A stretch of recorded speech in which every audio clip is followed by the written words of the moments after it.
and welcome to the podcast. My name is Dave, and today we're going to be talking to the Fuzz. We're going to be talking to the Militia of Empire, who are the law enforcement type people. And we're here with Kay and Peter. Hello, everyone. Hello. So, who wants to start with maybe just telling us a brief overview of what the Militia are at Empire?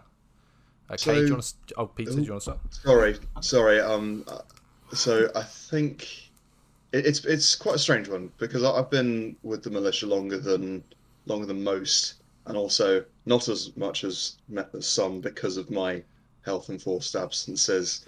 But it's been strange to see it change quite a lot. Definitely in the beginning, it was a lot more rough and tumble.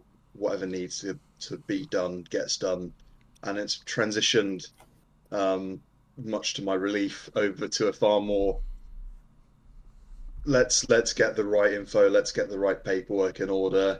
Probably not shocked that that's being helmed by two Zeni in the process, which is myself and the amazing head of Constab.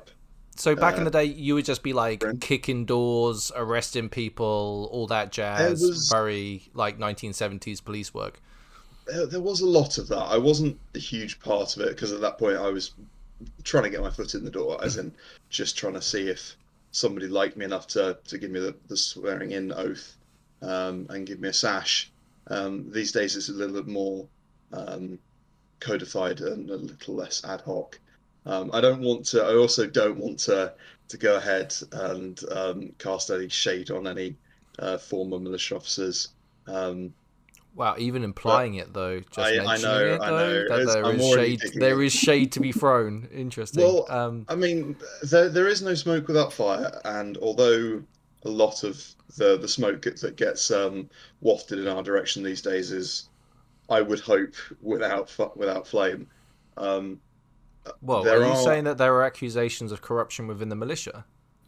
Shocking, I know. I think just us being alive is enough to prompt those. I mean, there's also this justice cult that we're running that I need to get started at some point, because otherwise we're just not living up to our names. But yeah, it was a very different way of doing things back when the game first started, because it was in its infancy in a lot of things, and much of the game has changed since then, for the better. I would say that the way militia handles things has become one of those things that's gotten better. Okay, do you want to just tell us what the militia do, right? Like what is like your task? So I'll just give a very brief rundown of how we work. So there are the militia, which is us, but then there are also the magistrates, who are crew. They are NPCs. And they're the people who run trials. And so if you get put on trial for a crime, they're the people who say whether you get executed, whether you get fined, whether you get let off scot-free, whatever. That's their call. What we do is we do all the investigation of cases that people come and report to us. And so we go and interview witnesses, bring suspects in for questioning, all that sort of thing. And then when we think we've got someone, we bring them to trial, and then, as I said, the magistrates then decide what happens to them. So, right, yeah. I want to say this right now, and if any police are actually listening, I don't really mean this, but fuck the police, okay? Like, you go around, you snoop around, you ask questions to people, but you do bring in quite a lot of people. Like, a friend of mine recently was brought in on a charge of impersonating a militia member and was promptly executed, which he probably deserved for his long litany of crimes. How does Imperial law work, Peter? Like, how does it? What rule book are you running under when you're kind of operating as the militia? So we very much have to run by the rule book that has been set out by PD, by the magistrates. We can't deviate a great deal from that. So one of the things about us is that we are less a police agency and more of a detective agency. So although we will be required and called in to do some keeping of the peace, most of pretty much all the stuff we do is after the fact, and all of that is done. So we can only investigate charges that are laid out specifically as criminal ones by PD. So, example of one that isn't a criminal charge, and I don't believe is any particular charge, is fraud. We wouldn't be able to go and investigate a fraud case. Yeah, in the Empire, fraud is 100% entirely legal. So it's a very different legal system to British law, which is what most people are working from. Slander, libel, I think they're also they're completely all fair legal. game. Yeah. If you want to learn more about the laws of the Empire, the page on the Empire Wiki I suggest you check out is the list of criminal offences, and that's just a list of everything that is a crime. And then there's a little section at the bottom of some things that aren't crime, which includes things like fraud, bribery, libel, etc. Another interesting little foible is that although assault in the real world, as it should be, is a big thing, in Empire it's very much a case of, oh, what a naughty little so-and-so you've been, here's a smallish fine and off you go. It's also one of the few criminal charges that can be solved without the necessary involvement of any magistrate or indeed any militia officer. Two people can consent to beat each other up. One person can consent to be beaten up, and so if you can, and I must admit I have from time to time, see an assault case and somebody's like, oh, I want to speak to a magistrate, like, is the other person willing to give an apology? Because if so, they can give the apology, give the standard fine, which I believe is now £4, and then that's it dealt with. It doesn't need to go into the logbook. It doesn't need to be treated as its own criminal case. So basic, yeah. Is attempted murder a crime? Like if you assault someone and you look like you have the intent to actually kill the person, does that count as murder or a harsher crime? How it technically works is that there's no specific crime that is attempted murder, but for any crime, attempting to do that crime is also illegal, as well as aiding and abetting a crime is also illegal. Interesting. Okay. It's a strange, but again, it's a dichotomy I find it interesting. There's a saying within the militia, particularly when it comes to religious crimes, because they're not generally our wheelhouse, although we will haul people in if they're being particularly egregious about it, is that words are wind. So you can say, oh, so-and-so's threatened to murder me, and we'll just say, well, have they done anything about it? Have they acted on it? Because if not, all they're really going to do is put themselves at the top of our suspect list. Or if something does happen, I think you've hit the nail on the head, which is a great comfort to all of us citizens, where we know that you won't protect us if we know that someone's trying to kill us, but once we're dead, then you'll do your best to try and bring that person to justice. And I think that's a great comfort to all of us within the field. That's how it works. We want to let you know that we are here for one thing and one thing only: the massive amount of cakes and snacks that the magistrates buy us on the field. But it's like just to at least put some minds at ease. If in that situation where if somebody was trying to kill you and you had good reason to believe that, and also some shred of evidence for us to start a case, then we could start investigating that as an attempted murder or conspiracy to murder.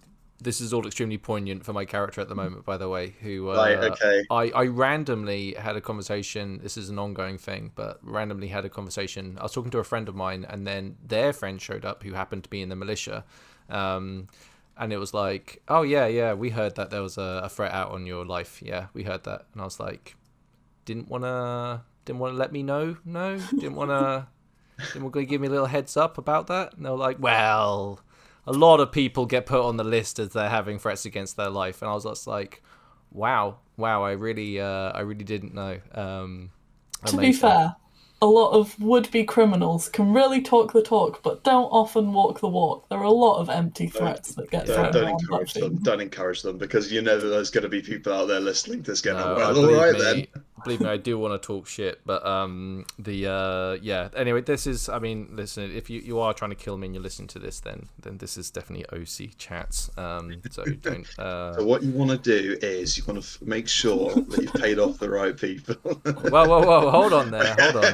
Well, Let's all relax. I'm just trying to give friendly advice to the concerned citizenry of Anvil. Yeah, I mean, I think one of the fun things about having a threat put out against you is you have to start like playing devil's advocate. Like, if I was going to kill me, how would I do it? And then you have to kind of go through the different play-by-plays of how you'd... Yeah, let's talk about elaborate crimes, right? Like, you don't have to go into specifics, but like, yeah, I'll open it up. I won't even aim it. I'll just be like, yeah, elaborate crimes.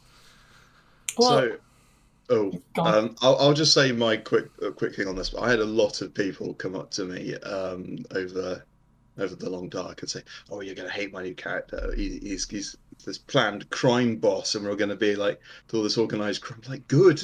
Please give us more interesting crime. Please, less of crowd of people ran in with new characters, stabbed someone to death, and then ran off the field, because that's boring crime because we can't do anything about that. Please give us more long-term investigation stuff. We love that kind of stuff. We like interesting crime. We like crime with good motivations. We like crime that has a purpose, that isn't just, I want to stab someone.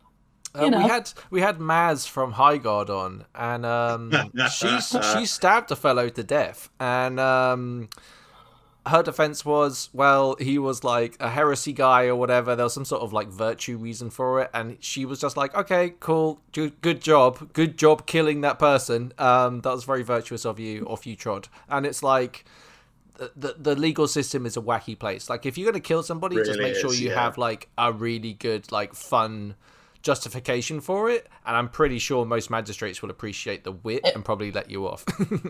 Actually, this is a good place to talk about this, because in the Empire legal system, there is something called clemency, which is that if you get charged for a crime and you plead guilty for it, then you can get a priest to come to your trial and tell the magistrate why the crime that you did was really, really virtuous. And if the priest does a good job, that can sometimes get your sentence reduced, or sometimes even reduced to nothing, but it's not a hard and fast rule for what happens in every case. Does every it have case to be unique, but does it have to be a vigilance priest? No, it can be a priest of any virtue, and they can plead on the basis of any virtue, and it doesn't even have to align with what virtue the priest is dedicated to. I almost want to do crime just to have that scene, you know, like, it sounds amazing. As long as it's something we can solve, we'll happily try and get that scene for you. I've seen so many really, really good clemency pleas in my day. It's one of the best parts of the game, because it's just, you get someone else to tell the magistrates why what you did was really cool and really good. It's a great piece of game, and I'm really glad it exists.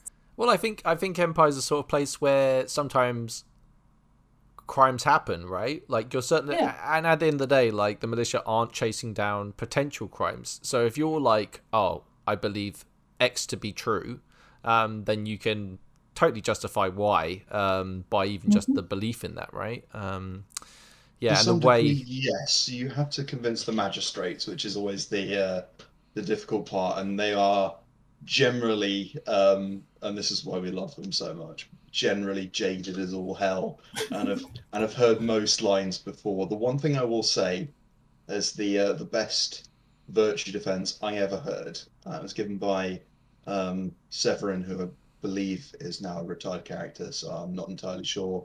I don't know his player that well, only to say that if he does end up listening to this and gets back to me, that was the best virtue defense I've ever heard. Well done. And it is to bring up the hero's path, which is all about why the people, as in the players at Anvil, are considered the heroes of the Empire. If you can bring that up in your virtue defense, It's something that the magistrates don't see very often and will probably take quite highly. Mm-hmm. I'm also I feel obligated to say that that changed the outcome of the trial, not one bit, and the Empress was still fined 4 crowns for assault. Yeah, am I right in saying that crimes against foreign citizens don't count as crimes as well? Is that a thing? Right, so this is kind of my area of expertise because take this one. I've been looking into it. So there are basically 3 legal statuses that someone can have. Technically 4, but it's a bit weird. Citizens, so that is all of the players are citizens. Anyone else who is a citizen of the Empire is subject to Imperial law and is protected by Imperial law. The opposite end of that spectrum is barbarians. So that is anybody who we are at war with. So that includes the Druge and the Jotun at the minute. And they are not protected by Imperial law, but also are not subject to Imperial law. And then the middle category is foreigners, who actually I'm going to quickly double check this because I don't want to accidentally get this wrong. Yeah, because I've heard this is like by the way, listeners, this is very much a me question. I want to know the answer to this question because it's a fun one. That's like I want to know as well, mostly just so I can have the reminder. Yeah, so I just double checked. So foreigners are in the middle. They are essentially anyone who is neither a citizen nor a barbarian, and they are. The wiki says that they are. Sorry, I just don't want to get this wrong. how very militia of you. Both subject and afforded protection by the law, but don't otherwise enjoy the benefits of citizenship.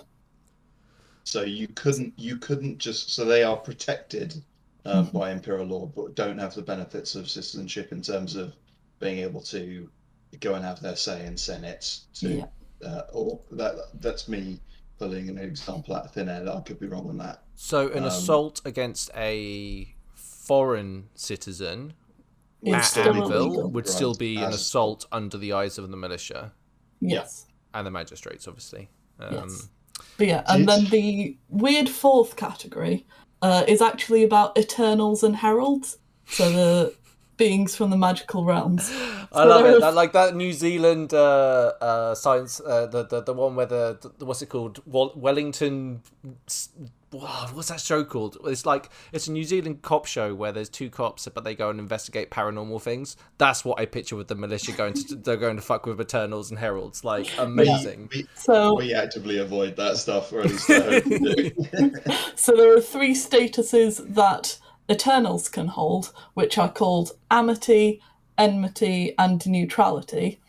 Amity means that we're friends with them, and so they get the same legal status as foreigners. Enmity means that we hate them, they're our enemies, and they get the same legal status as barbarians. But if they're under neutrality, then they are subject to Imperial law, but they are not afforded protection by Imperial law.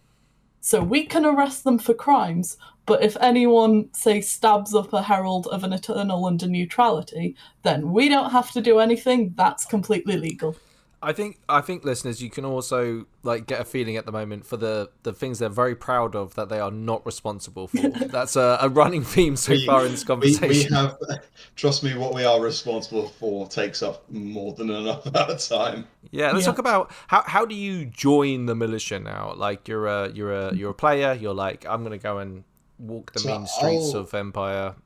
I'll start this off by saying that for a very long time, thanks to my past situation, I've pretty much just been the ideas person, and then it's been Kay here, and also the acting captain, whose name I have permission to drop, which is Asher.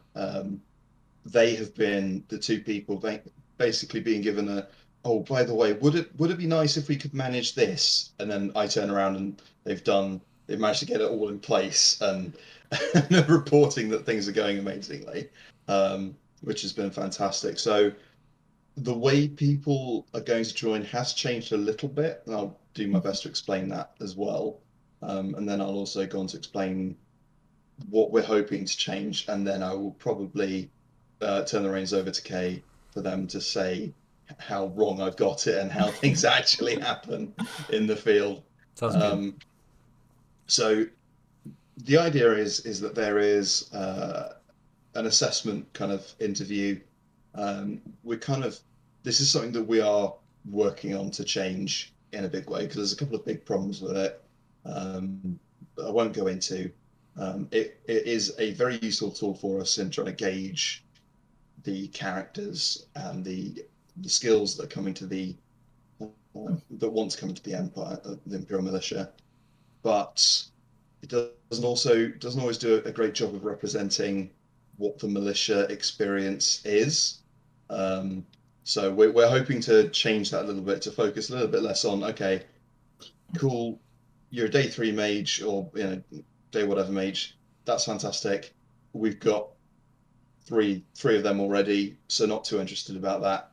Why are you here to join the militia yourself as a person? So you want to shift the focus away from the hard skill, the soft skills, so to speak, and more onto the hard skills of the players as their characters, as people. Because we want to know if the person that we're letting in is a dickhead or not, or has the possibility of being a wrong un. So assuming that test is passed, there may or may not be a test of finding. This is something that we're going to review because it's a little bit difficult and awkward to really do. But it's basically been a case of we give someone a description and then we say, okay, we know who that is.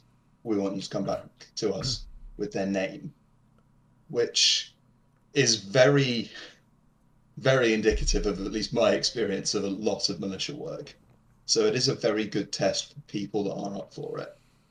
But given that myself and I hope I don't mind Kay mentioning this. Not at all. Both myself and Kay have fairly significant mobility issues. For us now to be asking people that could have mobility issues to do that sort of thing is more than a little bit. Even without mobility issues, like it's finding people is a real pain in the ass. Like it's a real pain in the ass. It is, and it's not an insignificant part of what the militia does. We get given vague descriptions from things that suspects have said to us in interviews, and we have to go and track down a person based on that. Okay, I'm an ambassador, and I have to run around trying to find people I know what they look like. I know them. Really hard to do, like incredibly hard to do. And that's with me literally asking for have you seen this person around the place? Like it's that hard to find people that you actually know, trying to find someone that maybe they're having a nap. Like or when you get a description that just says they're about 6 foot, wearing green and brown, and have got tattoos, and you're just like, well, that's half of Hold on. Yeah. I want to stop you right there. That was fucking a lot of prejudicial shit just then against Navarre. So let's all just fucking take a minute. How about beard, red tunic, called Wolfric? Okay, that's fine. Everyone agrees we can shit on Wintermark. Okay, let's just keep it out of the. We're not. I'm not advocating for that. All I'm saying is that we've replaced the term Jean Doe with Wolfric in the militia, and I don't think I've heard too much pushback against that. No. But to pull things slightly back on track, the idea is that once you've passed the "Are you a shithead?" test, you're then inducted into the militia as a deputy, so you don't get a badge, or unless I can get the next batch done, nobody will. So I need to get to work on that as soon as my arm's healed up a little bit.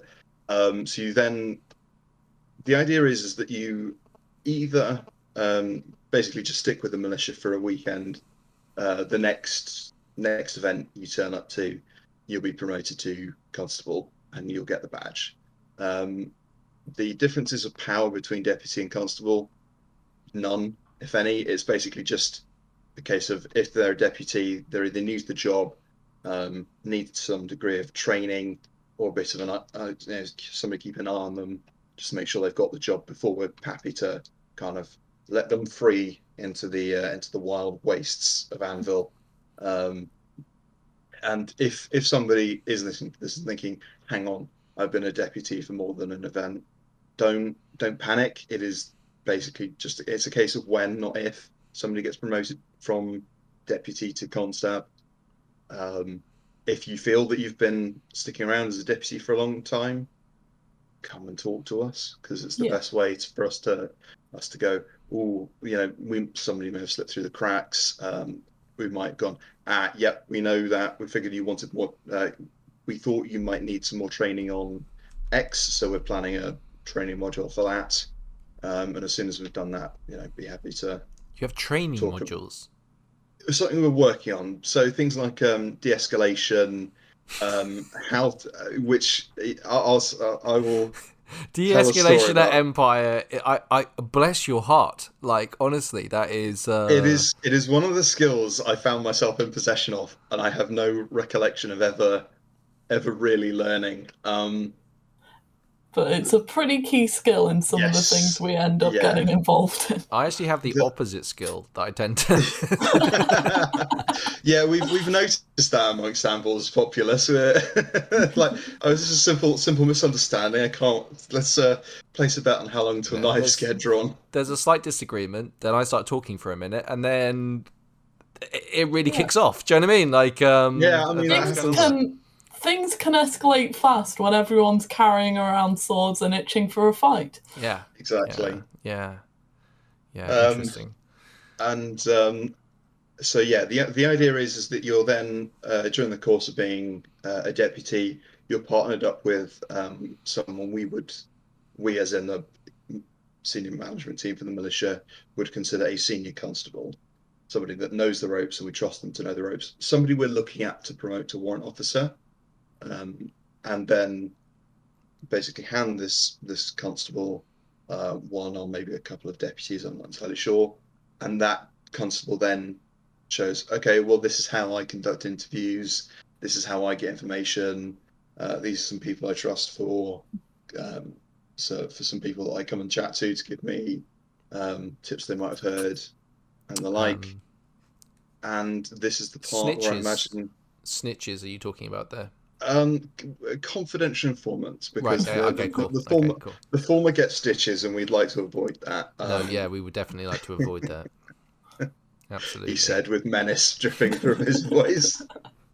Now this is the point where I feel like I should hand it over to Kate, where they can tell me I've got it entirely wrong. No, really, just oh, thank God. If you're listening to this, come on, like, this is a podcast. It's supposed to be edgy and full of conflict. I want to be friendly and helpful. Is that so wrong? It's 2022. That time is past. I believe that a friendly militia officer exists. I see how it is. No, they are friendly. Like, my experience of them are very friendly. Sorry, Kate, please continue on interrupting, please. Yeah. So yeah, if you're listening to this and wanting to get involved with the militia, first thing I'd say is just come talk to us. We have our own tent. It's just behind the hub. So, like, the hub is a big tent where most of the civil service stuff happens, and it's on one of the big main roads in Anvil. That's sort of a T-shape of main roads. It's just before you go into Wintermark, basically, from the main field. There's a whole set of government buildings there. If you ask in that general area where the hub is, someone will immediately point to it. So, do that. So the hub is the big tent just before you cross into the other field, and then if you go down the side of that, you'll find us, and just come and speak to someone, say that you're interested in joining the militia, and probably me will then come and speak to you, run you through whatever recruitment process that we get up and running, because, as we say, we're looking at changing that in the near future. But yeah, come speak to us, we'll sort you out. We'll get you through that process, and then as a deputy, because the great thing about being a deputy is it gets you off and doing casework pretty quickly. So it's a great way to experience what the militia is all about, what we do. And it's as much for us to figure out if we want you in the militia as it is for you to figure out if you want to be in the militia. Yeah, I think that's It's a two-way very process. important, and that happens in an awful lot of aspects of the game, right? Especially with proxying a lot of the time, and a bunch of other stuff like being second in a battle, all that sort of stuff. It's all good experience, and I would highly recommend dipping your toe and stuff. In fact, it's one thing I would love to develop as a player is the ability to kind of like not completely jump into something and just feeling open to just be like, I'm gonna try the militia. If I don't like the militia, then I'm gonna try this. You know, it's good. You're perfectly welcome to come by and have a go at being a deputy for a bit. I mean, it'd We'd be love pretty to have fun. you. Oh man, Do you have an imperial title? yes. So that would be the one place where we'd have to be the fun police, because we had. I'll happily tell the story because it's quite an interesting one. Hold on, before you start, I just want to say, sure. could I like, you know how Boris Johnson went with the police that time and got to dress in the uniform while the police all did like kick the doors in and stuff? Can I come and do that because I've got a hat? If there was a need and you were in the area, you would probably be deputized regardless of what hat you had. So the hat thing is basically a thing of we had so the person that was head of constab head of constab's job is basically to organize. For those not in the know, that's short for head of constabulary. And that's the position that Kay currently holds and is doing a bloody good job of it. You're the boss. Not quite. I'm not the captain, but I'm the person who does all the work for the captain. I also like the way that you've been when the captain revealing. isn't. You've been revealing these layers, like slowly but surely, leading your way up the command chain. It's brilliant. I'm fully expected to come back to a proper for the watch moment, and I'll be honest with you, I wouldn't blame them because it has been far too long. But basically, we had this person, and fair props to them. They played it brilliantly, but they'd done a deal with the Rabbit Eternal Irahara, and were committing murders for them. All the while, they were both the head of constab for the militia and the gatekeeper of loyalty. And this was the person that murdered, slightly different, murdered the Marcher, I believe, senator at the time, Harry the Book. So quite a popular figure. And also, as I later learned, quite close friends with this person. So gatekeeper of loyalty was an interesting one, in my opinion. That's amazing. That's amazing. And yeah, like, you know, the fact they're able to get away with it. It was brilliant, but it was such an obvious flaw in our plans that I, as head of constab, basically went, I'm not letting anybody do what this person did, which was they were busy telling Synod, oh, I'm busy with militia stuff, I can't deal with this right now, and they were busy telling us, oh, I'm busy with Synod stuff, I can't deal with this right now. So they had the perfect smokescreen on both sides, and so I thought to myself, well, there's a pretty simple fix to this. I think I'm just going to implement it and wait for somebody to tell me to stop. Whoa, hold on. Are you telling me that you're the reason why I can't be a deputy for a weekend? You son of a bitch. I was going to put the sash on. Oh, we haven't even mentioned the sash, right? You get like a white really sash. Cool sashes. I mean, cool's relative, right? But yeah, they get sashes. If you really want one, just go up and ask literally anyone. They are hilariously easy to get hold of. But you can get executed, as we established earlier, for impersonating a militia person. You can. Be very careful with that. So this is why I've basically been taking advantage of my mum's pottery supplies and making ceramic badges because I'm the only person that can make them. And so that way we have a definitely more tangible way of being able to go, okay, well, you're definitely a militia officer because you've got a badge. Are they numbered? They are, yes. Clever. Okay. Yes. Okay. Not that I would we have our ever moments. trying to encourage people to impersonate a militia now, obviously. Like, I mean, that'd be very irresponsible. It's with everything. You piss us off unimaginably in character, but out of character, you've kind of just got to go, yeah, well done. You know, you hustled the hustle. Good job. If you manage to find out someone's badge number and find out the name of the officer that corresponds to that badge number, because I have a list and we'll check, then well done. And gotten which through with some of our other security measures, which may or may not exist. yeah, so we do have ways and means of getting through some security checks, because as much as the sashes, I feel like they were a good idea when the game was young, but they weren't policed particularly well in the returns. I mean, I'm guilty of this. I've had mine attached to my hero belt that sat in a locker for a year, because I'm a warrant officer. I'm allowed to keep mine for because I've got a particular favorite one that looks good on my belt. But do you not think it's But like the sashes? Like, I'm talking about that from a player point of view. The sashes mean something. Like, if I see they do, yes. if I see militia people around, then I know, and I can. They're people that draw my eye. I can watch their behavior. I can tell if something's going on right now. I can tell if they're just hanging out and like eating snacks. Not that they do that all the time. Obviously, they're working very hard. But for the ones that are there just eating snacks, and you can just spot them pretty easily, you know. Well, I mean, I'm the captain. It's my job to just eat the snacks. You know, it's solely what anyone expects of me anyway. But it's more just a thing of like the sashes are, yes, I'm a militia person, or hello, I want you to see me as a militia person, depending on what manner of bullshit you're up to. And the badges are very much a case of, if challenged, here's an exact identification thing for us. Now, there are going to be constables wandering around without badges. That is my fault, because I've just not been able to really make as many as I would have liked. And the last batch that I had ready for the last event came out the kiln, and they were unusable. So I've had to go back and make another new batch, which has been fun. That sucks.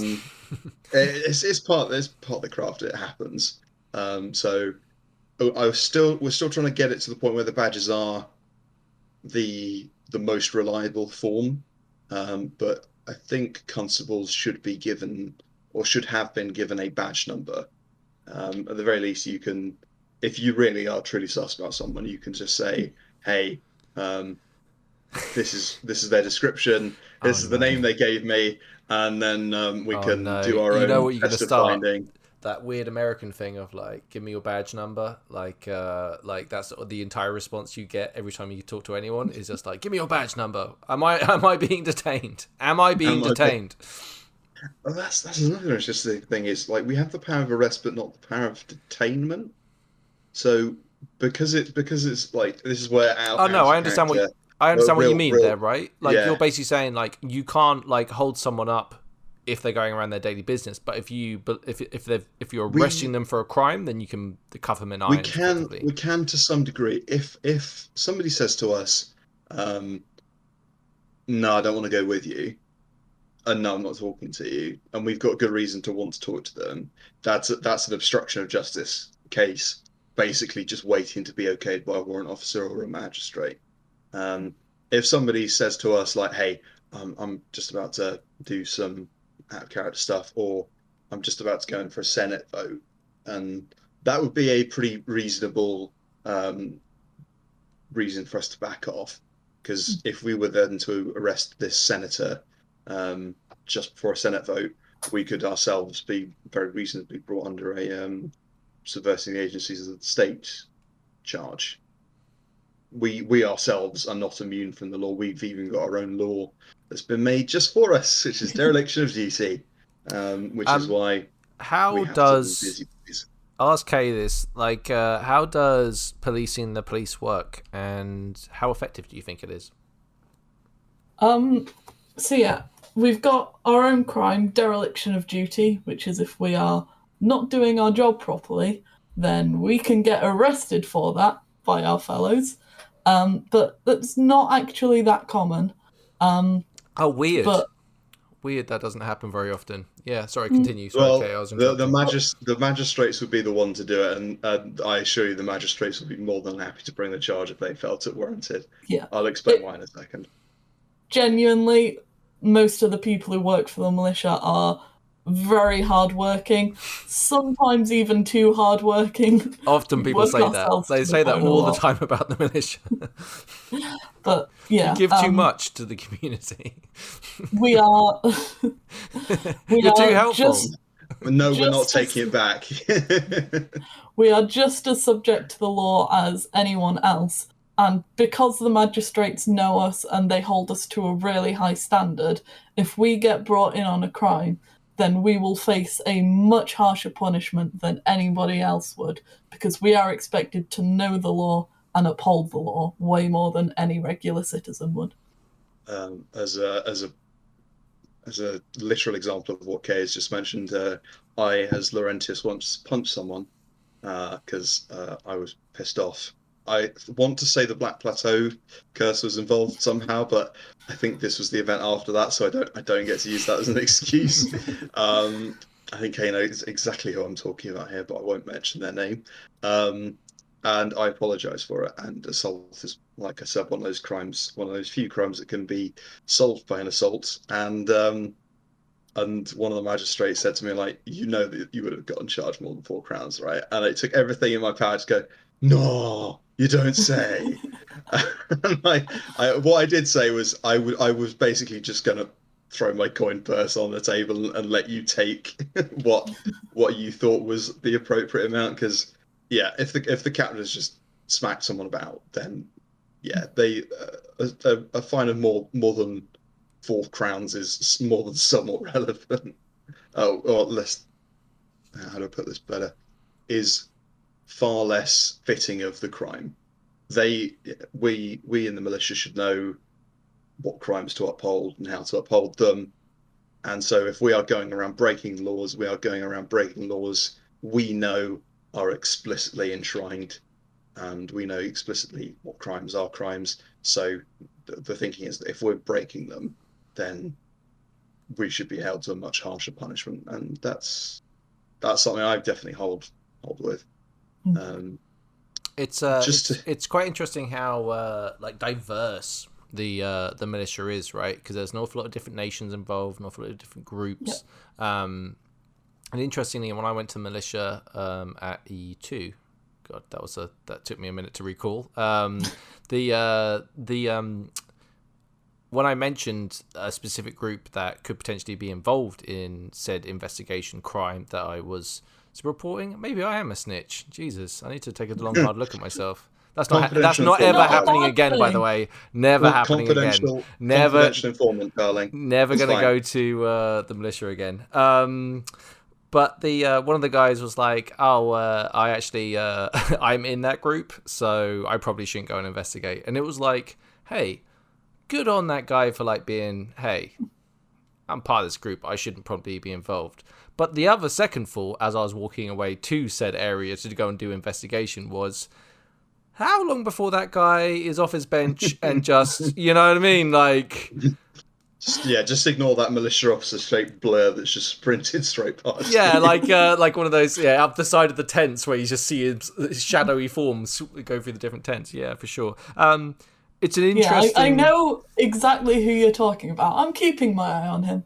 Well, no. To be fair, that was what was nice about that whole plot was that it was kind of like wrapped into a semi nice little bow, more like me wrapping at Christmas rather than a nice job. You know what I mean? Like a little bit frayed at the edges, but it was generally something I could talk about in relative confidence of not ruining people's game. So, but yeah, I find the whole.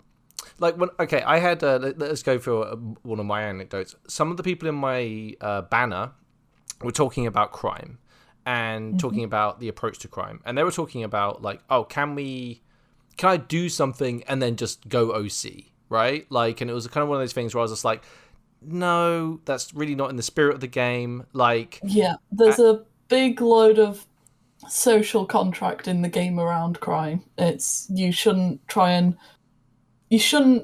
prearrange your own character's murder, because that's bad for the game, because there's not really a real case for us to investigate. Everyone knows that doing a crime and then going OC never to return, it's a dick move. Don't do it. If you do crime, make sure it has a purpose. And I mean, if you want to spend all your game trying to, in legitimate ways, try to get away with it, that's cool. But also, it's equally cool to leave a trace that we can follow and investigate, if that makes sense. This is something that's the stuff of legend, and the thing that I really appreciate about this, which is like, don't like one thing I was like talking about was the idea that when you're talking about crime, think about the other person involved. Like, if you just reach your hand over in a bar and grab as many thrones as you can from the kitty jar, right? Like, what are you really doing there? Like, are you making the other player have game? Are you creating game, or are you just frisking someone for some pockets just to get a cheap thrill, right? Like, what you really want to do with crime is create game, right? Like, create a big heist, be smart about it, run distraction, like, do all sorts of fun things that will be great for interviewing witnesses later on or anything like this, right? Like, I'm sure you guys are much more qualified at this, right? Yeah, because imagine, like, you want to have some fun, you want to shank someone up in the dark, right? You'll have your 5 minutes of fun, but think about the person who's just got shanked up and been murdered.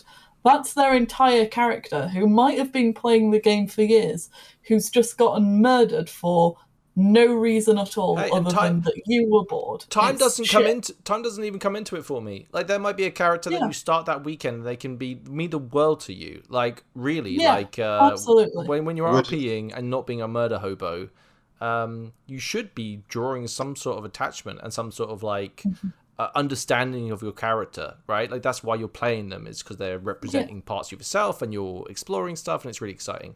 Not that I'm saying that murder should be off the cards, right? Like, I had a great situation where a vodka, people were selling vodka jellies, and my security told me not to have a vodka jelly, and it was like, god damn it, like, that would have been an absolute treat on that nice warm afternoon to have a cold vodka jelly shot, but my security knew better, because poison's a thing, right? Like, yeah, absolutely. I'm gonna have to ask her further details of that vodka jelly stand so that I can do some. She was wheeling herself around. It was incredible, like on a little cart. Right, like, and it was for me, it would have been the greatest assassination attempt ever, because it would have been like, he's got his security around him. He's untouchable. But all you need to do is wheel the car up and say the magic words, which are vodka jelly shot, and then be like, we got him. You know what I mean? Like, they just poured the poison in around the corner.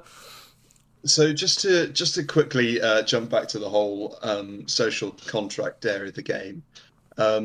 Again, this will only be listened to as much as anybody wants to listen to it. So I'm saying this knowing full well that most people know this, and those that don't either are only just going to find out about it and hopefully change their ways, or maybe more likely, and fair enough, if if that's what you want to be, then some words on a wiki aren't going to stop you. So hopefully we can, but that's all we can do is try.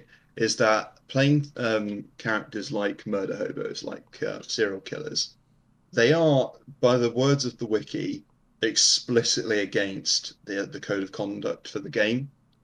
You're not supposed to be coming to Anvil just to play a serial killer or just somebody who murders for jollies. So if, God, I hope I'm going to get this right. I believe it's mentioned in greater detail on the crime and criminality page on the wiki. It's also the page that discusses that no retirement murders are not a kosher way to end your character, because they are a crime which leaves a trail which is completely nonsensical, because there's no, and this is the same for random murders. It's a crime that doesn't leave a trail that's followable because there's no motive, and this is our entire game, is trying to catch people out in lies and trying to figure out, okay, well, person A sure had a lot to gain from this person's death and was quite vocal about person X's willingness to suddenly join the labyrinth, and oh, look at that, player X has turned up dead. Well, we can probably go and talk to person A then. But if it's a retirement murder, then we might have one situation which is annoying, which is where we have no trail to follow, and thus spend a lot of time chasing our tails. And I've spent more events than I care to remember doing just that. Or option B, which I'm hoping my brain isn't going to fail me. Oh yeah, there we go.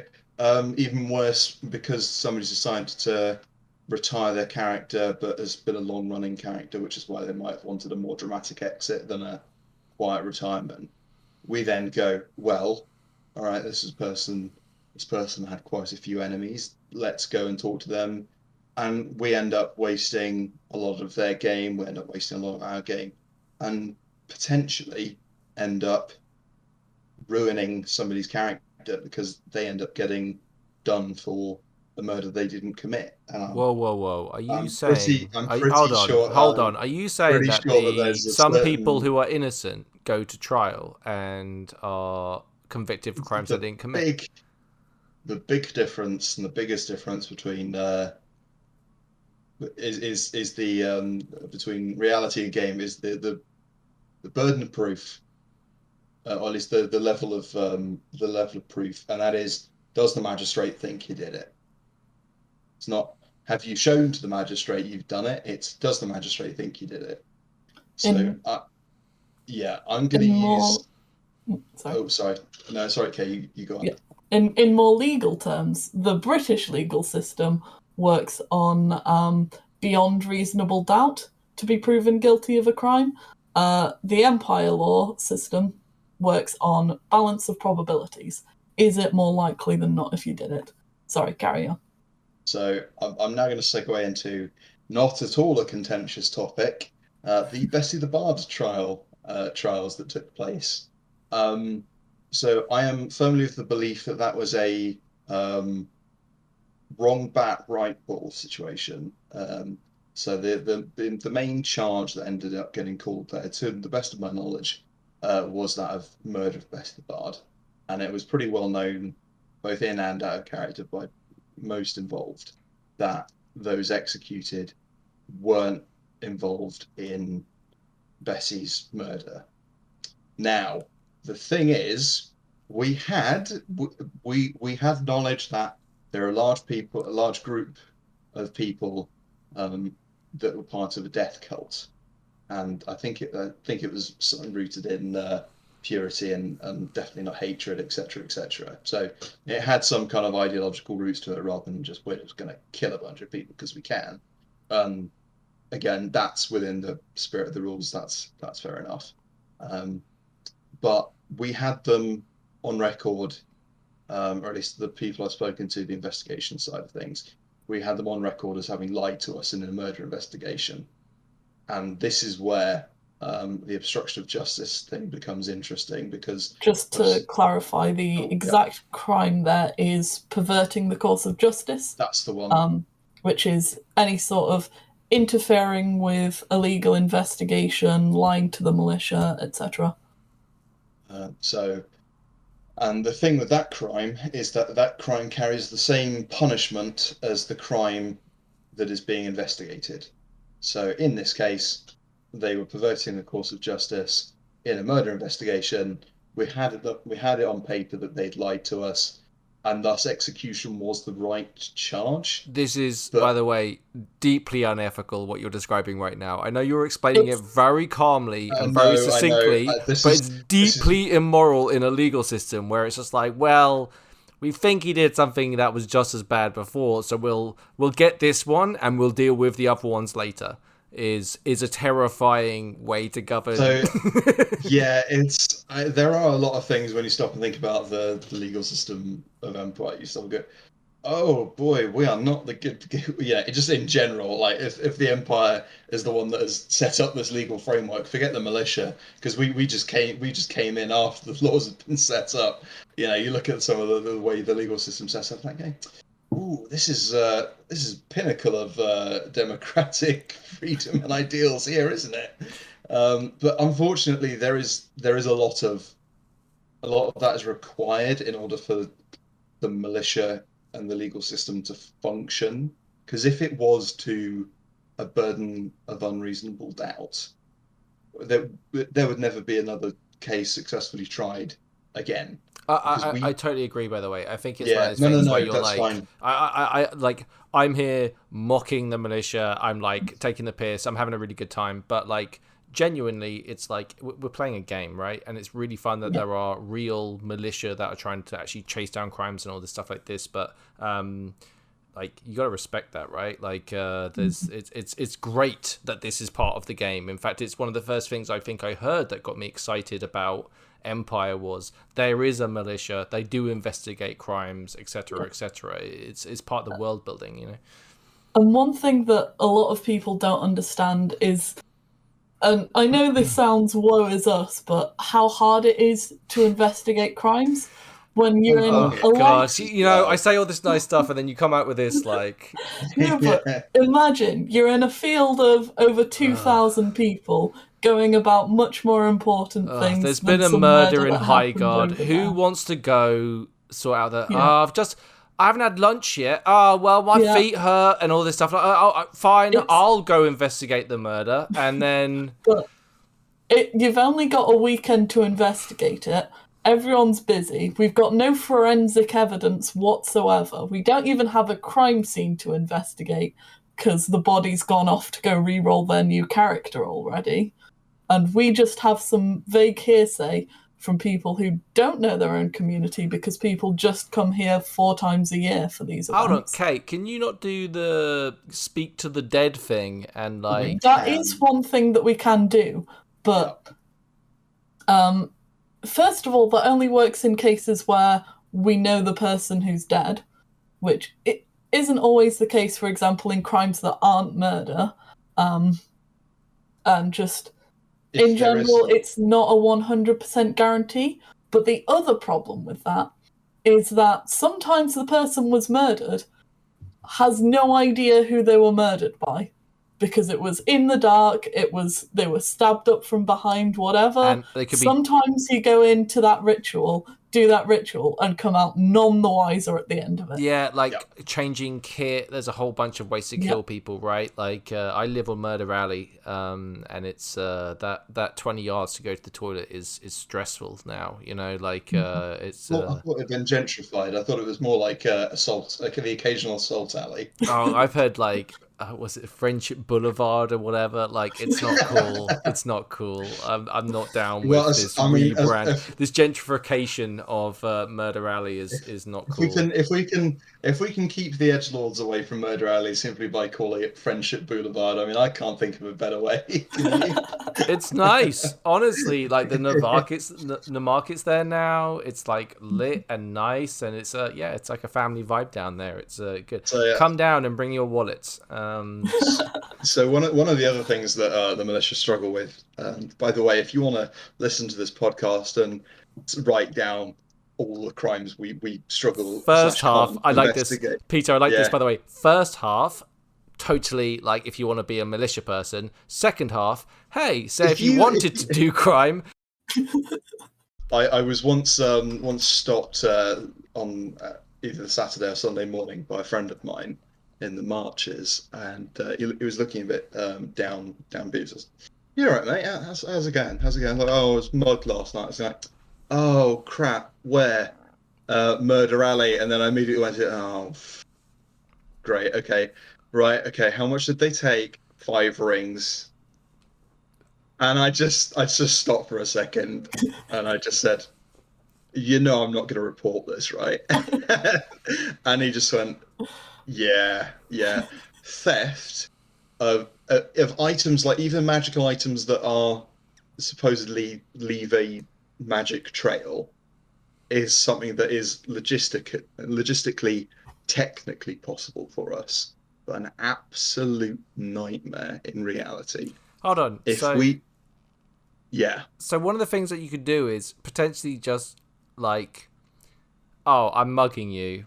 Oh, you've got like 4 thrones on you. Tell you what, I've got change. Why don't I swap some of these out? I'll take 4 crowns off you, and then you can get away with your day, because I know that the militia probably won't investigate 4 crowns or whatever. Do not take anything in this podcast as legal advice. What's the limit? Or do I'm not the captain. Oh wait, hang on. There isn't a hard and fast limit. The problem is simply logistics. Like, if somebody comes up to us and says, "Oh, I got 10 rings nicked last night," we're probably likely to turn around saying, "Well, were you in Murder Alley? Yes. Well, 10 rings is the price of vigilance then." Because we can't do anything about it. Hey, Like I really appreciate you helping out with our rep, Yeah. by the way. Like, the Navarro rep has taken a real battering, but it's nice to see it still being propagated around the field. It's good. And the other problem is that somebody comes and says, like, I had 100 thrones stolen from my tent last night. Okay, well, then that'll prompt a bit of a, oh crap. Okay, let's figure out what we can do about this. What information do you have? It was late at night, and so I immediately go, great. So any witnesses that I've spoken to is all we're going to get is it was dark and we were drunk as fuck. So basically, any witnesses are straight out toss them in the bin there. It was dark, so any kind of witness reports that weren't coming from drunk people are going to be, oh, they had a beard and they were wearing red. Okay, so Wolfric, got it. Theft is such a difficult crime for us to investigate because there is no trail for us to follow beyond complete hearsay. And although cases have been built off of complete hearsay, because for most of the time that's all we've got to work with things like theft, it is so much harder to track down. Because we have had suspects that we've thought, and I honestly thought that I had a case to take with one particular individual. It's this guy that was found with 10 thrones. It was his like second or third event, and he had masses of resources on him, and it struck me as immediately as someone that was such an idiot that I actually got him checked out by the hospital to see if there were any like auras affecting him, because he was being that much of a muppet just in the way he was acting and talking to us. And then I thought, well, he matches the description of something of somebody that was shown. He's got more resources than we think he should be able to. And the magistrate was like, I don't think there's enough information to make a case here. And if I'd gone to another magistrate, maybe there might have been a trial.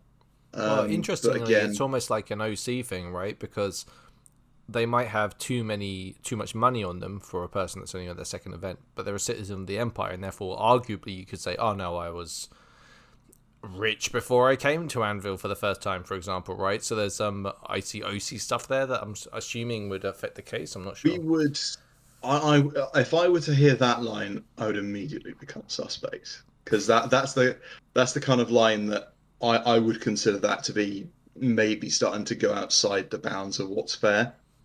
So we, again, this is something I wasn't here for. I'm sure Kay, to hand the reins back over to you in a second. Apparently, we got yelled at E1 for not investigating a murder that happened in someone's backstory. Am I right in saying that? I didn't hear about that one personally. Okay. But it sounds like the thing that would be very plausible one to come and waste our time with. So somebody had their brother was murdered in their backstory, and they'd come to us and asked why we weren't investigating it. And part of something else that should probably be taken into consideration more is that we are the Anvil Militia. I'm the captain of the Anvil Militia. I'm not the captain of the Empire's militia. And although we get called into a lot of random different jurisdictions to do a lot of different jobs, we are the Anvil Militia. And in that case, I believe the person was told, I'm sure local militia is handling that, aka it's none of our business.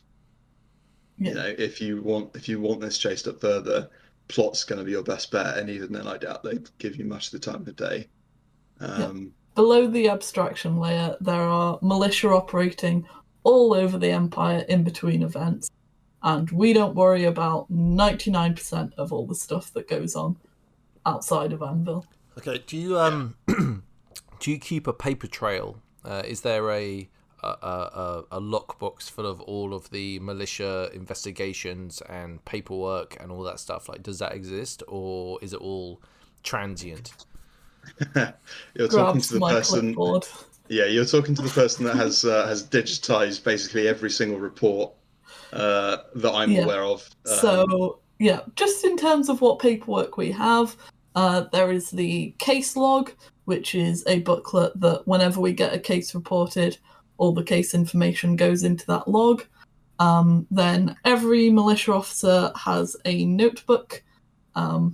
This is mine, which I understand now that I've held this up. Nobody listening to the podcast can see my notebook. No, it's the weird but thing about trust me, I have podcasts. one. You can't see anything.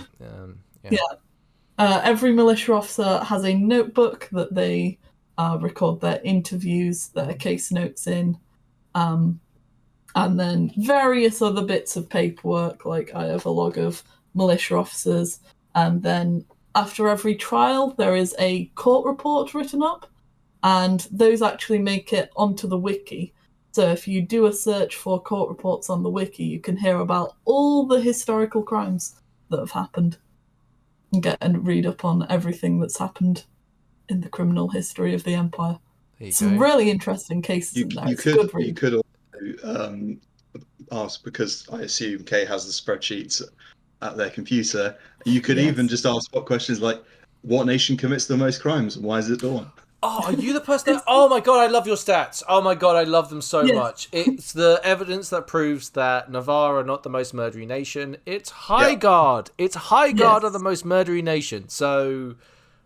I knew there was a reason I didn't like Highguard. Yeah, absolutely. We've all been looking for one. So now we've got it. I've definitely had a lot of like... I've never been... that's not true. I now seek not to be the kind of person that's like, just nation, because that's kind of naff for the people in that nation. I'm so inconsistent with my my relationship with Dawn is either celebrating them completely as being like completely kick-ass and yelling glory and getting stuck in and fighting really well, to they're so ridiculous, look at how pompous they are and all this stuff like this. Like I flip between the two because I genuinely actually quite like them, and taking the piss out of them is quite fun sometimes, you know. Sorry. So basically, I was just going to say that it was amazing how many of my I knew I didn't like that nation's the chorus, or like, I knew they were my favorite nation. So my favorite nation, as there is any, is the Imperial Orcs. And Kay, why is that? Because they do the least crime. Because there is the least amount of them. So if you want to take into account, say, the population of Navarre, and then put that against Highguard, that would mean that they're even less likely to commit crime. But the other way you could put it is these are convictions, right? Yeah, these are...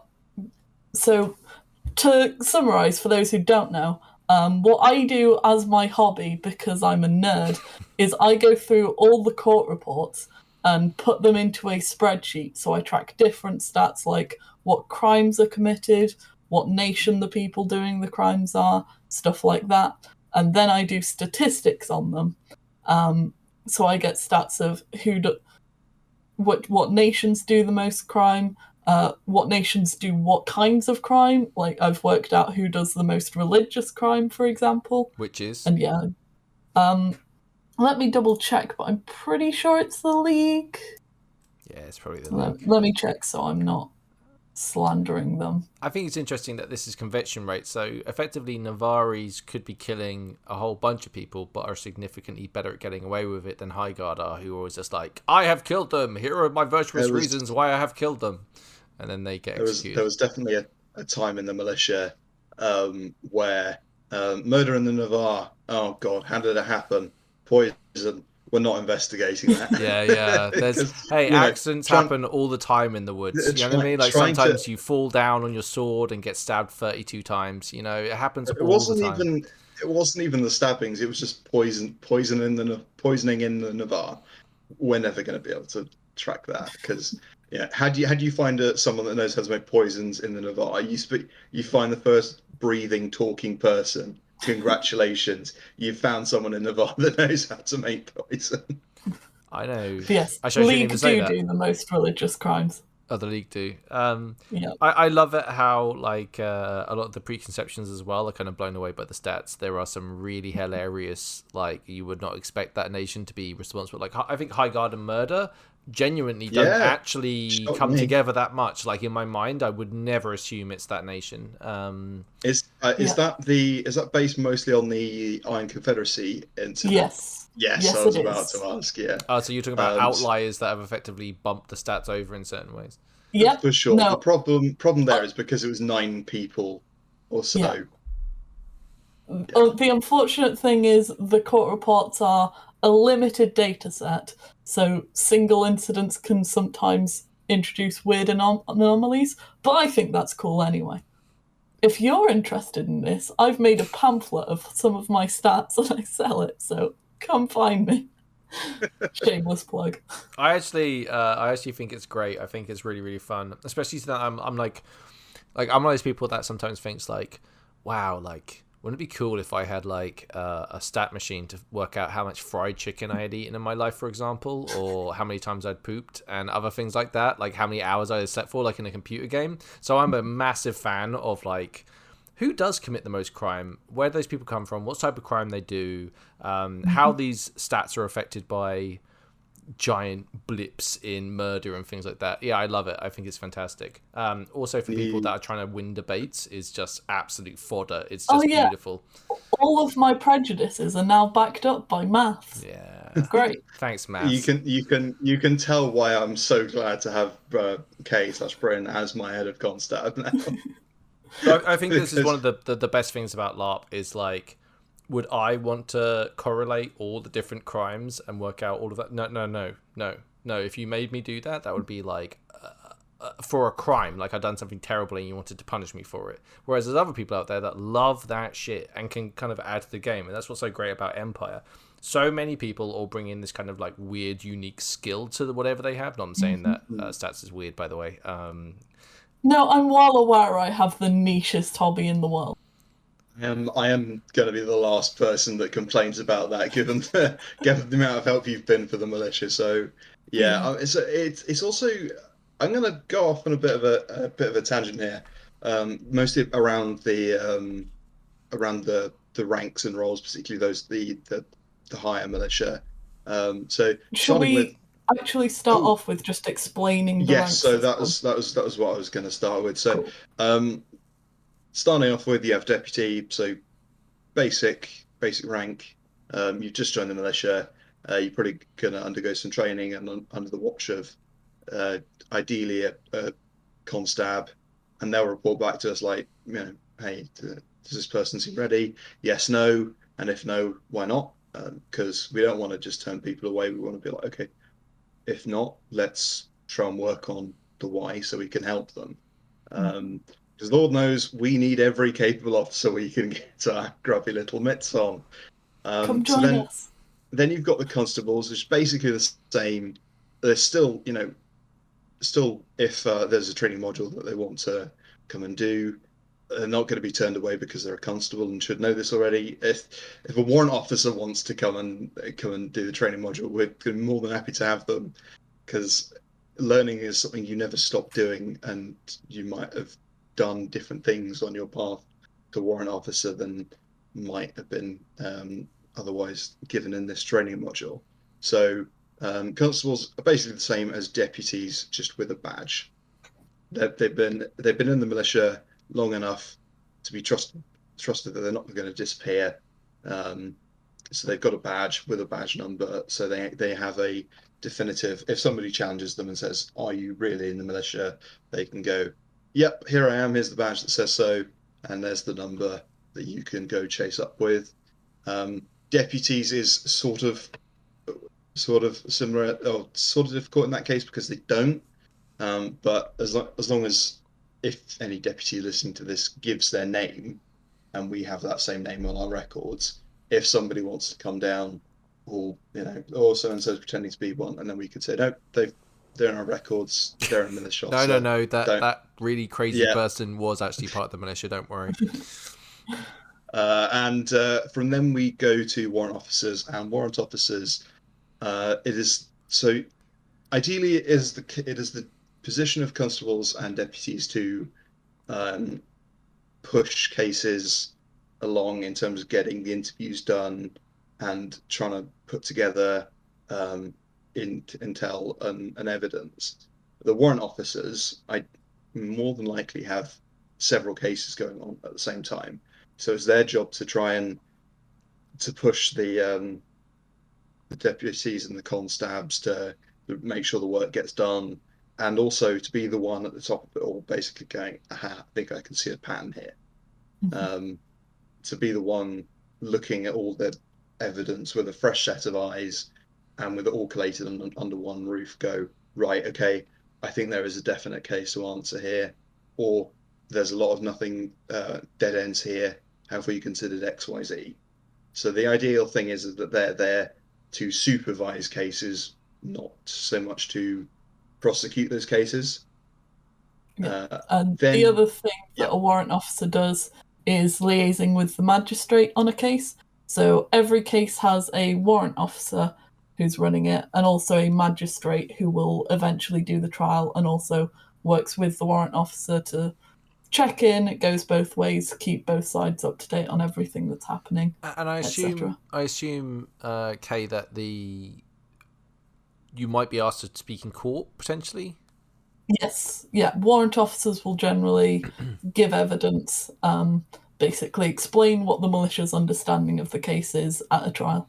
Yeah, I kind of had a cool thing last event where I was doing my ambassador stuff, and basically a senator was going to go and do their thing in the Senate, and I kind of had to brief them on what was happening, like from my, like, I'm giving inverted commas here, like expertise, right? But the stuff I'd learned, I tried to impart them.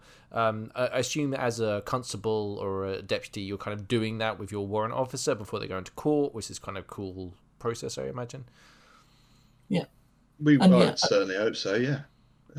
And the whole process of speaking in the trial is to make sure that the magistrate who's about to rule on the case knows as much information as possible before they make their ruling. Yeah, nice. What can the public go watch a court case? Yeah. Absolutely. Do they happen at set times, or just an ad hoc, let's string them down? It's generally a case of, do we have everyone in place? Cool, let's go.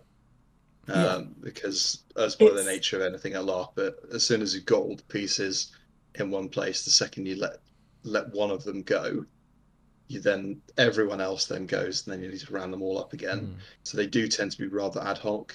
With slightly more high profile cases, there was a big treason case involving one of the archmages like years ago, and that had an explicit set time because it was well understood at that point that the archmage wasn't just about to just said that same thing twice different ways. Now I know that's going to irritate someone. But that was done at a set time. How do you keep people under arrest, right? Like, so I'm talking like from a whole bunch of levels to this. So when you arrest someone, how does consent work? How are they detained? And then where do you keep them at that point? Kate, do you want to answer that? Yeah. The golden rule is we don't keep people. It's a key principle of Imperial law is that we don't imprison anyone. If we're keeping anyone, we're probably keeping them while we're questioning someone, or ideally just 5 minutes before their trial can start. There is fluff explaining why we do it, because we don't want to trap souls or whatever, but the real reason is that that person who's being detained is still paying to come and play in a LARP game, and it's shit if they're just kept imprisoned for the whole weekend. So we categorically don't do that. There's also some out of character legal foibles of how much right do we have to detain this person. So that was why I said earlier we have the power of arrest, but not necessarily the power of detainment. Yeah, I think let me put it this way: if there was a LARP that was like a prison LARP, and I knew what I was signing up for, amazing, really, really fun, right? I'm signing up for that experience, right? To give away my rights and try and escape from the prison in whatever capacity. This also sounds like a really good idea for a LARP, by the way. But if I'm going to Empire, I fully understand sometimes that like our time is really precious there, but also like the idea of just being stuck in one location for a long period of time without any agency just sucks. Like, that's not really fun, right? Like, I'm not here to kink shame, by the way, so if I'm doing that, I apologize. Well, that's the militia's job, so we'll take What, care kink of shaming? that. Yeah, damn You right. monsters! Leave those kinky people alone. No, we must get them all. My Actually, kink is kink shaming people. That's why I joined the militia. I say that. That's far more the Inquisition's game. For legal purposes, this is all a joke. Yes, for any religious inquisitorial people listening to this. How do you... Including members of my own spire. Hello, person from my spire who I know. Where is the crossover between Inquisition and militia? So you deal with crimes, they deal with heresy? There generally isn't too much militia crossover, but this is where... Yeah, to explain the process is... religious crimes are the whole own separate category of crimes. So to get done for a religious crime, usually it'll start with an inquisition by the synod, although it doesn't necessarily have to. And then the synod put through a judgment of condemnation saying that we think you're a bad un and you've done heresy, blasphemy, idolatry, whatever. And once that's gone through, that person will then come to a trial in front of a magistrate, and so the militia will be involved slightly with the logistics of this trial, but we don't do any investigation or anything like that for religious crimes. We're entirely there on the logistical side. It has been known for us to help out, but it is very much a case of the synod people do their thing, and then it's handed over to the magistrates, not the militia. And oh, sorry, Kate, I'm finished. You're not finished yet, sorry. Yeah. The magistrates hold the trial, decide what the outcome is. So, magistrates, are they players? Are they crew? How does that work? They are crew. Yeah. Okay. So they're crew, and they have sworn oaths on Ilium bonds to be incorruptible. So you can't bribe them. You can't basically do anything that would be considered corruption with them, and that's purely from a game design point of view. But that they need to be incorruptible. But Peter, you can bribe the militia. Is that what I'm understanding from that statement? I mean, you can. You can try. Yes. So I do. I remember this is one of those events that stick in my head for a very long time. I don't know if anybody here has played a game called Dragon Age Inquisition. I imagine some people listening to this might have done. But when you make really important decisions, the dialogue wheel changes. And I remember a friend of mine who came along with another friend of mine who had been playing a character in the militia until his unfortunate demise that morning. And this chap came in and said, I think it was something to do with the peace rock being broken, and he wanted a certain outcome to happen, and he just started talking to me like, blah, blah, blah. Can't talk about any investigations in progress. And then he asked me, how much would it cost to get X done? And he starts pulling coins out of his coin purse, and I immediately see my mate who's the ex-militia guy, eyes wide. Takes a step back, and I'm just like, I had that dialogue wheel as plain as day right in front of my eyes. Like, do I be corrupt, or do I stick on the straight and narrow? I'm going to drag us back because we're several tangents deep at this point, but I do remember where we started, which was explaining the command structure of the militia, and we only got as far as warrant officer. That is true. That is true. I will just finish off the story where I basically said, however much is in your hand is not enough. So I made the decision to try and be the straight and narrow officer, and I just said, you've got 30 seconds to leave the hub. He said, but I've got business in here. Like, you can come straight back in. You're leaving the hub right now. And I was like, but my business, like, you can come straight back in, but you're leaving now. And he left, and he spent 5 seconds just hovering at the edge of the hub, looking a bit crestfallen. I glared at him and then just nodded my head. He came back in, and that was the last time I tried to get bribed with money. At least I can say nothing about cake. But in regards to the command structure, so we've got how coy do I want to be with this? I won't mention too much about what this particular role does, but we have our head of intelligence, and it's their job to have a group of confidential informants, not snitches. Yeah, okay. No, confidential informants. Okay. And to basically run deep cover operations and the like. I'll be honest with you, there's a lot I don't necessarily understand about what their exact role is, and that is by choice. I've done that deliberately in character. And this is another point I'll get onto. So then we've got the head of Constab, portrayed here by the heroic Bryn. I would say it was their job to kind of keep track of things, make sure that the constabs and the deputies have got their heads on straight, that they've got leads to follow, that they've got jobs to be doing. Yeah, at the moment, what I do is I've made myself kind of the centre point that everyone comes and reports new crimes to, and I hand them out to warrant officers to go and investigate. And I also do a load of other paperwork, keeping track of who we've actually got working for us. I'm the paperwork hub of the militia, I think is fair to say.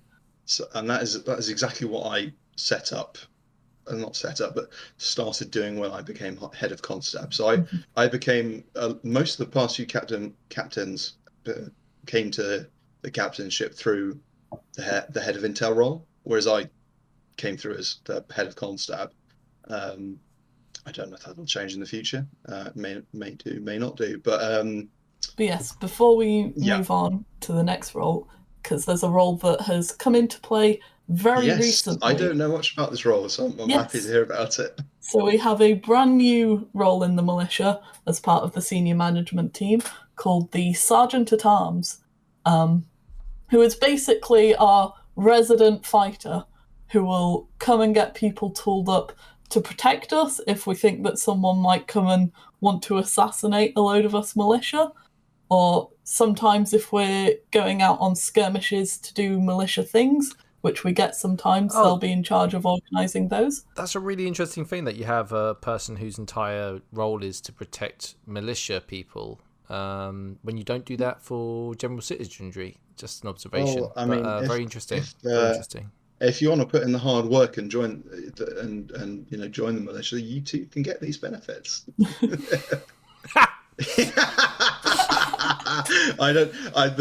Nothing came through on the mic, but nothing needed to. I think that the facial expression conveyed everything. Fucking there. Fucking militia. Sorry, Kay, I was interrupting you there. Or was it Peter? Yeah, sorry. I don't know. Okay, did you have anything else you want to say about? No, that's pretty much what the Sergeant at Arms does. It's an extremely new position, only came into effect at E2, and we're currently recording this between E2 and E3, so it hasn't even seen a second event yet. Okay, so it may evolve. Don't date the episodes. It's going to be a nightmare for me now. I have to release it. Oh, right, okay. It's fine. I'm just clarifying in case you do release it later. It's fine. So, and then finally at the top you have the person to blame, aka the captain. So this is currently being portrayed by somebody who their character is Asher, and they are the acting captain. They were the previous head of Constab, and hopefully when I return at E3, touch wood, they will slide into the role of assistant captain rather than acting captain. And it is my hope that each of the senior management roles gets an assistant XYZ kind of thing. It's not that we're looking to create new roles apart from the Sergeant at Arms. That's something that I didn't expect to come into force. It wasn't a part of like any of the and I do say this with quotation marks, reforms that I had in mind. It was nothing I planned. I was just told and went, yeah, that's a pretty good idea. Good effort. There was a need, and so we filled the need. Exactly. And the idea is that rather than trying to create new jobs, we're just trying to spread the workload of the jobs that already exist. And I'll mention this before I go as the captain, because good God, is that an ill-defined role? And there's been a lot of times where I felt as that if I needed to step away, even just to go and get lunch, that I felt that just because I wasn't in the hub, I was kind of abandoning the militia. So knowing that there is somebody there that is able to act in my stead and that knows the job to act in my stead, that would take a huge weight off of my shoulders and enable me to do things. And I would hope everyone in the SMT to be able to go off and actually enjoy some of their nation's custom things, because I've never been to any big or as any festivals, and that's always really kind of I always kind of go, oh, that was this weekend, I missed that. Yeah. I make a joke sometimes that my militia is that my nation is really the militia. Absolutely. But to some extent, it's not much of a joke because I spend way more time with the militia than I do my own nation. I would 100% agree. The militia feel like I was saying before, they feel like an embattled, like I said the analogy earlier about them being like your Roman soldiers in Turkey in the furthest outposts away from Rome that you can possibly get, and that's how the militia feel. They're an embattled group. They know what they're doing. They have a tough job. No one appreciates them. No one's like, "Hey, militia, thank you so much." "Oh, hello, officer. It's great to see you." Like that. That is, if that's ever said, it's usually in a sarcastic manner. And like I'm just going to come right out on and grab this ball by the horns. I'm just going to say, like, you can hate us in character as much as you like. You know, that's fair enough.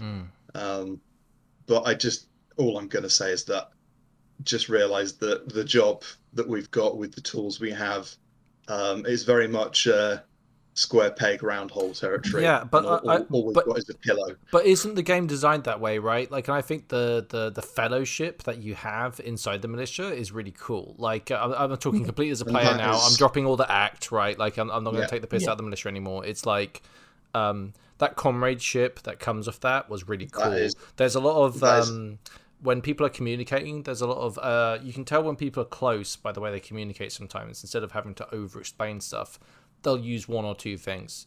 Do you? Yeah. It's like this kind of shorthand that militia people do when they talk to each other about what's happening is just fucking cool. It's a really inclusive part of the game as well, from what I understand. Sorry, Kay. Yeah, all my characters' best friends are fellow militia members. Yeah, same. It's a really nice close-knit group, and it is a really nice close-knit group that's so diverse within the nations as well. Yeah, because I find that I can't really readily off the top of my head find any kind of organization that exists at Empire where so many people from so many different nations will be working together without any hint of hostility, because everybody's in the same boat. It's not quite like military council or synod where there is an agenda and everybody's got their own.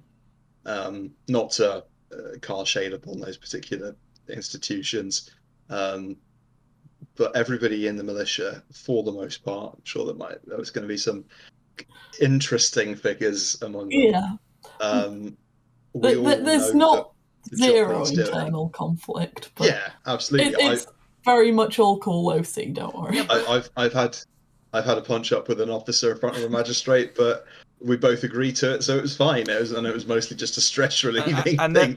There are different parts of the game that you can get into. Like, I find ritual magic kind of interesting because one of the only aspects of the game that is truly non-PvP, or at least closely PvP, right? Like, you can have, like, you could argue you have political conversations about organizing a group, which you have in any group, right?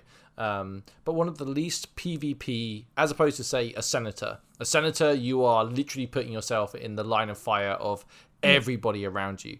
I think the militia, you are putting yourself out there. You are going to be the fuzz. You are going to be the police and everything that comes along with that. But at the same time, there's a a bond and a fellowship that comes from that. And basically, I think there's just even the conversation that we've had here, the idea of being a new deputy on the beat, you go for your trial, you get given the green light, you get given your badge, you're now a constable, you're going to go out there and hit the mean streets and try and solve crime if you can.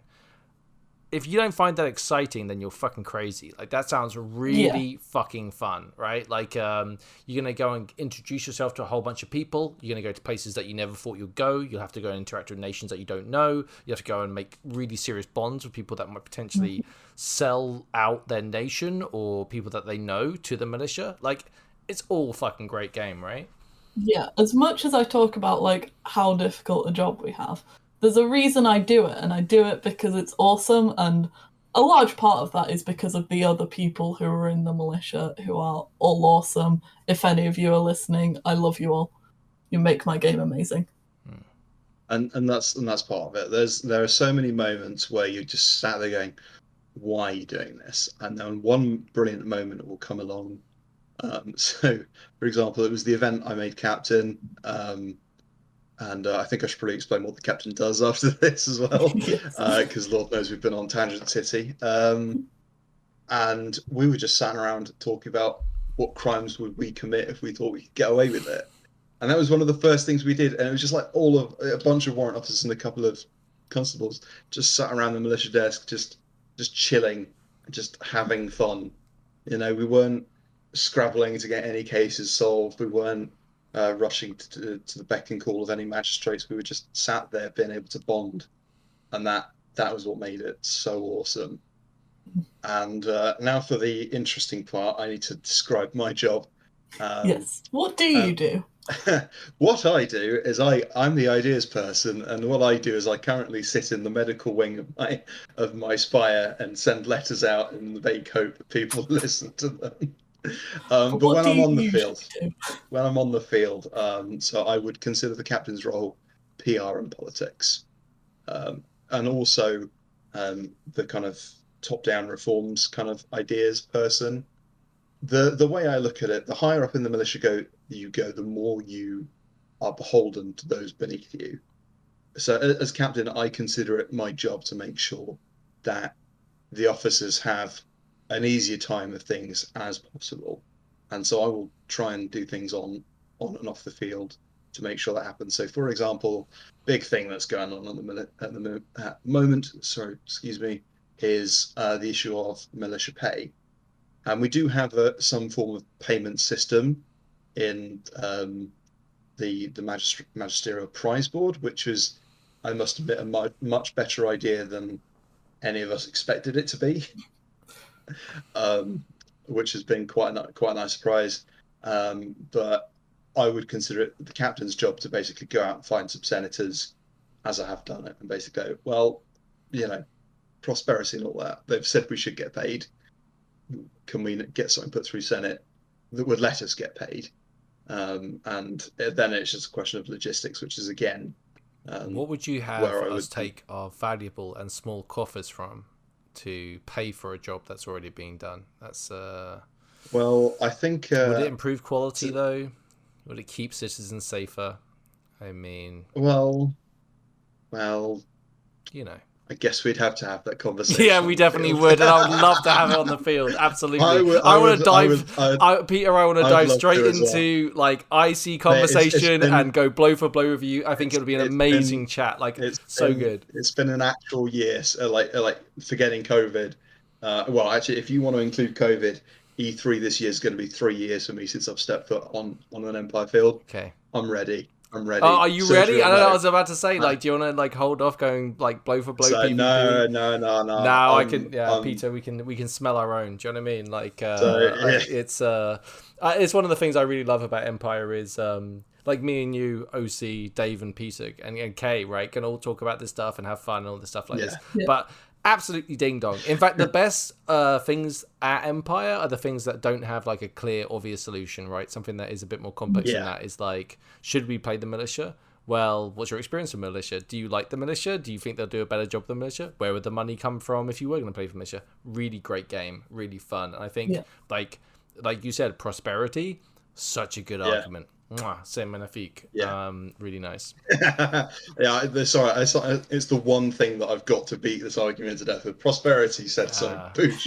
Yeah, and like it's one of those things that when you're Um, debating a lot, you're like, there's certain arguments that you're like, this is my iron hold, my one thing I can charge forward with and actually hold a conversation with. The rest of it will be battered away, but there's one thing, prosperity, bam. Part of the beauty of being an Urazeni is debate is our half magic. So, you know, I've over the years I've gotten pretty good at quippy comebacks and the like, and I'm sure Kay would be the amount of times I've said things to magistrates I should not have said, but somehow got away with. You got to do it. Listen, we've been talking for. I've just literally looked at the clock and seen how long we've been recording for. So I'm gonna have to be the bad guy and be like, "Hey, let's wrap up with some like." Peter, why don't you start? Any closing statements, things you want to just pass on before we go? I will say that the militia is quite often a lot of work for not a lot of results, and I know that may sound like an incredibly poor place to start trying to sell the militia, but I will say that the people that I have met, the friends I have made of all different stripes and walks of life, to come into a part of the game where everybody involved in it is being proactive, and this isn't to knock anybody that comes to Empire to sit around with their mates and drink and then go fight and then come back and start drinking with their mates. If that's what you want to do with your weekend, more power to you. I wish I had the time to do that. But just to be involved with a game that is proactive from the bottom up is just so wonderful, because everyone else you meet in that game is being proactive with you or against you, and that's also part of the fun. The other thing I would say is it takes an awful lot of social, real life skills, and the best advice I can give to anyone that might be struggling with it, and this is advice I've gotten from every captain, and every time I've heard it, I've gone, nah, that's BS. Is fake it until you make it. Fake the confidence until you make it, because as what's happened with me and Laurentius, I've just gone, oh, I don't need to go. Or I hope the magistrates have got my back on this. But I'm really like, I'm the captain. I know they've got my back on this. Or I'm a warrant officer. I know they've got my back on this. At some point, it just becomes natural. And I know that trying to say that to a hobby with quite a large amount of people with social anxiety, and I'm one of them, might sound ridiculous. I promise. Once it kicks in, it makes all the sense in the world, and I hope everyone out there finds that. Peter, I wholeheartedly agree with both points. I think they're both absolutely outrageously good. Like, if you don't take anything else away from this, then both those points were really well put, and I agree completely. Kay, thank you very much. Tough act to follow. Any closing statements? I just thought I'd just briefly share my own experience with the militia. So I came into the game with no idea what I wanted to do, no idea what I was doing. And half an hour into the game, I came and joined the militia, and I have not regretted it. It's introduced me to the game in such a brilliant, wonderful way, and I honestly don't know what I'd do without the militia. My game would be so different. I love what I do at Empire. I think it's amazing, and it's all thanks to the militia. So this just goes out to anyone who wants to try out Empire but doesn't know what to do. Consider coming to the militia, because it's a really great game and a really good way to discover what the game has to offer. Yeah, absolutely. Yeah, hype. Yeah, from starting this conversation with a general hostility like OC, not IC, to think like I would love to spend like some time being a militia person and kind of like getting out there and learning some skills. By the way, like some actual like hard skills would be pretty fucking cool. Oh yeah. I didn't even get the chance to tell the story of how I diffused a Navari angry mob by just walking into the middle and going, oh, what's going on here? We're a scary looking bunch, you know? It's amazing how far you'll get before somebody says, wait, who are you? And then at that point you can just go, oh, I'm the captain of the militia, and that's the point where you've got people. Like, but yeah, OC, I've never been beaten up. Okay, like I talk, especially when I was younger, I used to talk a lot of shit. And one of the things that it's one of the amazing talents that you should definitely pick up is no one's going to kick your ass if they're laughing, right? If they're smiling and having a nice Yeah. time, then you can really diffuse things and distract people from what their actions are. So yeah, I mean, I think the militia is like I was talking about earlier, is a great asset to the game generally, but also a really great place for people that are looking for that specific type of game and a community like a fellowship, like I was saying before. Really great place to start. Really great place to learn. You'll also learn, I assume, very quickly about who the movers and shakers are. Absolutely. Yeah, you kind of get a bit of an understanding. One thing I would also say is that to anybody listening that's maybe considering joining, that isn't sure, or is a new officer that isn't sure, if you get to the point where you try it out and you say, this is a lot, I'm not sure it's for me, just talk to us. You know, we'd much rather, we want to help everyone. And like I said, the social anxiety, the imposter syndrome, it gets the best of all of us, and that's why the fake it till you make it thing is such an important piece of advice. I'll tell you one thing that I've found good about Empire is task. So anxiety is a thing, and this is an answer for everyone. Anxiety ranges in a whole bunch of stuff. Tasks can often be very, very good in motivating you to kind of overcome stuff. So I've had to kind of speak to a whole bunch of different groups. I've had to do a whole bunch of stuff I really struggled with when I first joined at Empire. But because of my position, I'm having to do it, and my proxies are having to do the same thing. So I think something about the role of maybe being in the militia is having to do those things. Yeah. I feel kind of irresponsible talking about that now, but I think that is a thing, right? Like, I can speak personally. I came into the game as a very socially anxious young person, and within less than 2 years IC, within less than however long it is with the longest arc OC, I have gained so much confidence, in large part thanks to the militia. It's really good. It doesn't work for everyone, but it's really helped me. And yeah, the militia has had so much impact on me out of character as well as in character. Yeah, hell yeah. It really has. Sorry, Peter. The militia has also definitely changed who I am as a person for the better in terms of confidence and anxiety and all that. And you know, it's always there, it's still there, but these days, rather than go, I'm sorry, Empress, I need you to come with me, you're under arrest for assault, I can walk into a group of armed thugs and go, all right, Chuckle Fox, what's going on in here then? And it's again, if they're laughing and they're not stabbing you.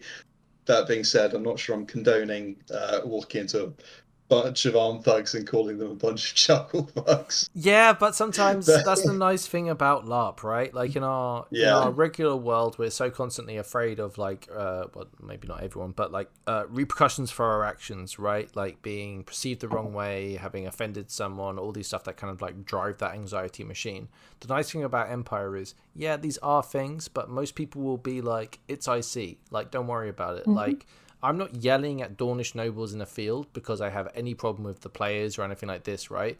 Because it's game. And having that conflict can sometimes be really fun, and being able to be comfortable in conflict as well is also really healthy. Maybe not full real world conflict, but at least buffering against the edges of where your comfortable nature is very healthy in my opinion. But again, all of this, massive caveat, if you have mental health problems that you're really struggling with, go seek professional help. Phone up the NHS or wherever you live, like go do that thing. There are some problems that you will again, very delicately have to talk about this.